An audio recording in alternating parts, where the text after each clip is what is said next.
what happens if you want to take the derivative of a circle, for example? A circle is of the form x squared plus y squared equals r squared if it's centered at 0, 0. So take a look here. We've got x squared plus y squared equals 4.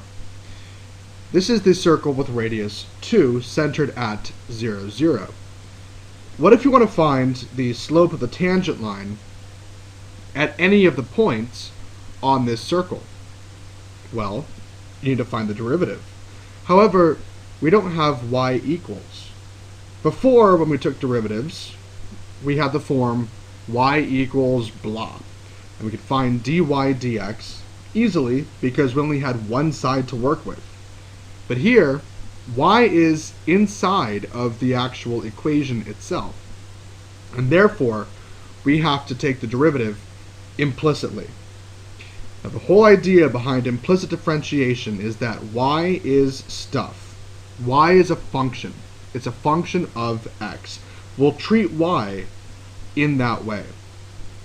X we'll take the derivative of like we always have. However, when you take the derivative of y, you really need to think of it as a function of x, as stuff. Now, taking the derivative is pretty much what you think it would be. You go term by term.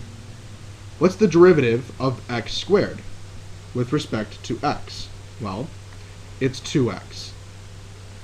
But now we've got this y squared. The derivative of y squared is actually stuff squared. This is the derivative of stuff squared. And the derivative of stuff is 2 times stuff times the derivative of that stuff. And the derivative of y with respect to x is just dy dx. And this is equal to the derivative of a constant 4 is just 0. The most difficult part of implicit differentiation is remembering that y is stuff and treating it using chain rule.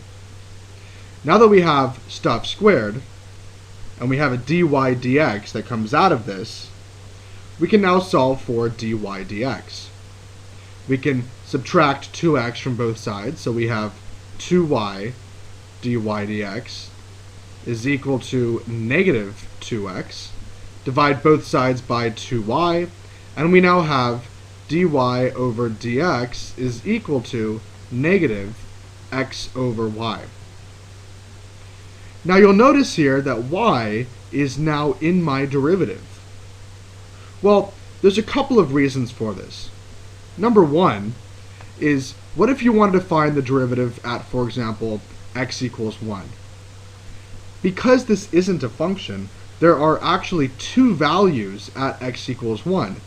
The one right here and the one down here. So when we say the derivative at x equals 1, with a circle like x squared plus y squared equals 4, it doesn't make a whole lot of sense because there might be multiple points there. So let's say, for the sake of argument, that we do want to find the slope of the tangent line at both points where x is equal to 1. Well, how can we find y when x is 1? Because in our derivative, we can't just have an x value. We also have to have a y value, which means we got to solve for y. Well, when x is 1, we can plug 1 into here. We have 1 plus y squared equals 4. That means that y squared is equal to 3 at x equals 1, which means that y is equal to plus or minus the square root of 3. So really, when x is equal to 1, we have two possible points. There's 1 comma positive root 3, and there's 1 comma negative root 3. So when you find the derivative at each of those points, we're going to come out with a different slope. At 1 comma root 3, we have negative 1 over root 3. That is a negative slope. Negative 1 over root 3. And at 1 comma negative root 3, that'll be positive 1 over root 3.